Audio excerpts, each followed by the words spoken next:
Bismillahirrahmanirrahim. Assalamualaikum warahmatullahi wabarakatuh. Kami dari kelompok 8 akan mempresentasikan hasil materi kami, yaitu tentang analisis alternatif economic value added atau EVA dan balance scorecard atau BSC. Dimana di sini saya Sulandari sebagai pemateri pertama akan menjelaskan tentang pengertian dari economic value added atau EVA. Dimana EVA merupakan piranti untuk mengukur kinerja perusahaan, utamanya untuk meningkatkan nilai keberhasilan suatu usaha dari sisi keberhasilan ekspektasi pemilik perusahaan atau penyuplai dana terhadap maksimalisasi nilai perusahaan atau pihak manajemen telah berhasil merealisasi tujuan manajemen keuangan, yaitu bagaimana meningkatkan nilai saham perusahaan, di mana EVA juga bisa menjadi indikator atas penambahan nilai sebuah investasi. EVA yang positif menunjukkan kinerja keuangan yang telah memberikan kontribusi.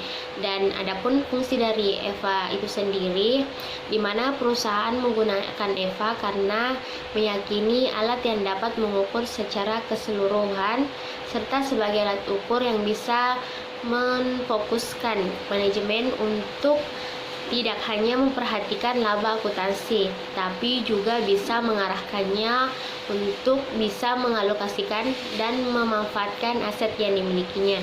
Baik, selanjutnya saya persilakan kepada teman kelompok saya. Baiklah, saya Aryani Ulfa ingin melanjutkan materi selanjutnya, yaitu formula EVA. Di sini formula EVA memiliki beberapa versi rumusan. Yang pertama ada menurut Brigham dan Gapensky, yaitu EVA sama dengan operating profit dikurang cost of capital. Yang kedua ada menurut Gitman, yaitu EVA sama dengan net operating profit after tax dikurang cost of capital. Dan yang ketiga ada menurut Hansen dan Mowen, yaitu EVA sama dengan net operating profit after tax dikurang cost of capital. Nah, jadi dari tiga rumusan tadi semua formula menggunakan komponen yang sama, yaitu cost of capital atau biaya modal. Untuk menentukan biaya modal kita perlu mengetahui beberapa hal. Yang pertama ada cost of long term debt, yang kedua ada cost of preferred stock, dan yang ketiga ada cost of common stock, dan yang terakhir ada weighted average of cost of capital. Nah, yang kedua konsep cost of capital.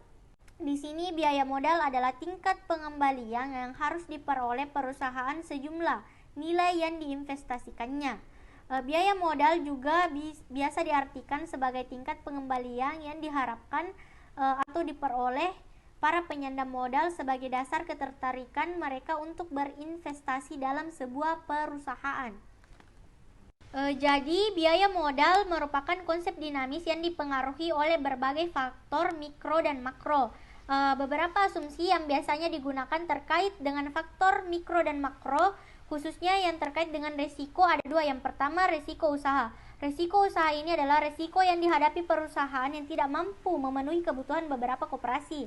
Yang kedua ada resiko keuangan. Resiko keuangan ini adalah resiko perusahaan yang tidak mampu memenuhi kebutuhan pendanaan yang telah jatuh tempo dan harus dilunasinya. Assalamualaikum warahmatullahi wabarakatuh. Baik, saya Wasmayanti akan melanjutkan materi dari kelompok kami, yaitu tentang biaya utang jangka panjang. Nah, biaya utang jangka panjang adalah biaya atau bunga setelah pajak yang harus dibayarkan perusahaan atas pinjaman yang diperolehannya. Biasanya, untuk praktisnya, pinjaman yang dimaksud tersebut bersumber dari penerbitan obligasi. Untuk jangka panjang yang diperoleh perusahaan biasanya diperoleh melalui penerbitan atau penjualan utang obligasi. Hasil penjualan bersih obligasi sama dengan jumlah kas bersih yang diterima dari penerbitan obligasi tersebut. Yang kedua, tentang saham preferen. Saham preferen mencerminkan kepemilikan yang bersifat khusus bagi pemiliknya, karena saham preferen ini mencerminkan kepemilikan. Biasanya diasumsikan investor yang membeli saham preferen ini akan menahan sahamnya untuk jangka waktu yang tidak terbatas.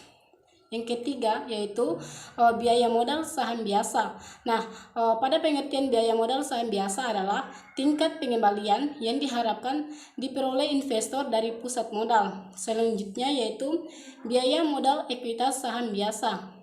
Biaya modal ekuitas saham biasa adalah tingkat diskonto dari dividen yang diharapkan diterima oleh pemegang saham untuk menentukan nilai dari saham yang dimilikinya.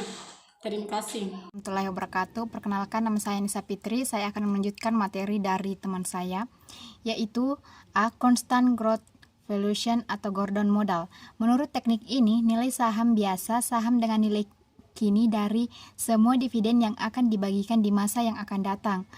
Dengan asumsi tingkat pertumbuhan dividen adalah konstan. PA sama dengan PDT per KS kurang G. Dan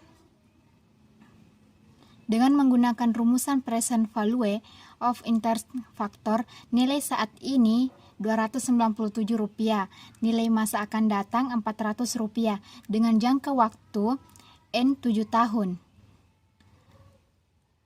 B. Capital Asset Pricing Model. Dengan menggunakan pendekatan ini, cost of common equity adalah tingkat pengembalian yang diharapkan investor sebagai kompensasi atas risiko non-differentiable yang diukur dengan beta. D. Penentuan cost of capital.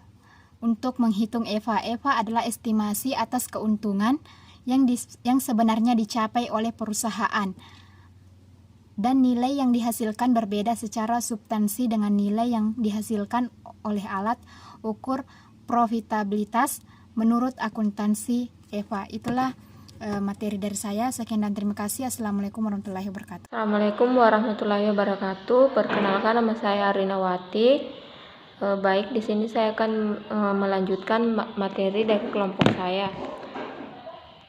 Yang pertama, pengertian BSC. BSC merupakan suatu sistem manajemen strategi atau lengkapnya sebagai strategi basic accounting system yang menjabarkan misi dan strategi organisasi ke dalam tujuan operasional dengan tolak ukur kinerja melalui 4 perspektif, yaitu yang pertama, perspektif finansial. BSC telah menggunakan perspektif finansial karena ukuran finansialnya sangat penting dalam memberikan ikhtisar atas apa yang sudah dilakukan oleh perusahaan. Yang kedua yaitu perspektif pelanggan. Dalam perspektif pelanggan BSC, para manajer mengidentifikasi pelanggan dan segmen pasar di mana perusahaan akan bersaing dan berbagi ukuran kinerja perusahaan dalam sistem segmen sasaran. Baik, selanjutnya akan dilanjutkan oleh teman kelompok saya. Assalamualaikum warahmatullahi wabarakatuh. Perkenalkan, nama saya Kurniati. Pada kesempatan ini saya akan menjelaskan tentang perspektif proses bisnis internal dan perspektif pembelajaran dan pertumbuhan. Dalam perspektif proses bisnis internal, manajemen perusahaan harus mampu mengidentifikasi proses internal yang penting dan harus dikuasai dengan baik oleh perusahaan. Proses ini diharapkan dapat membuat pelanggan loyal dan puas atas pelayanan perusahaan dan memenuhi harapan pemegang saham agar proses yang dilakukan dapat memberikan keuntungan finansial yang tinggi bagi pemegang saham. Ukuran proses bisnis internal ini berfokus pada berbagai proses internal yang berdampak besar kepada kekuasaan pelanggan dan pencapaian tujuan finansial perusahaan. Dan selanjutnya saya akan menjelaskan tentang perspektif pembelajaran dan pertumbuhan. Pada perspektif ini dilakukan identifikasi atas infrastruktur yang harus dibangun perusahaan dalam menciptakan pertumbuhan dan peningkatan kinerja jangka panjang. Perspektif pelanggan dan proses bisnis internal mengidentifikasi faktor-faktor yang paling penting untuk mencapai keberhasilan saat ini dan masa depan. Perusahaan tampaknya tidak akan mampu mencapai sasaran pelanggan dan proses internal jangka panjang jika perusahaan hanya menggunakan teknologi kapabilitas yang dimiliki perusahaan saat ini.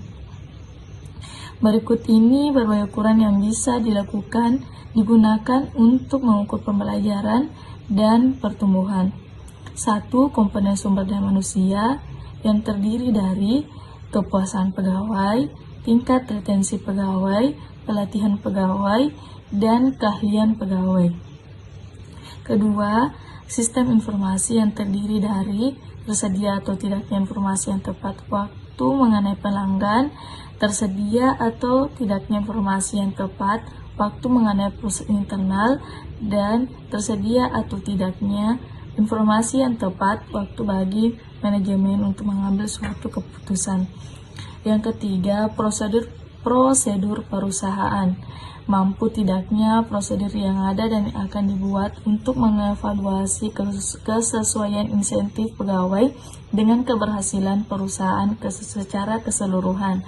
Kedua, dia atau tidaknya informasi yang tepat waktu bagi manajemen untuk mengambil suatu keputusan. Yang ketiga, prosedur perusahaan.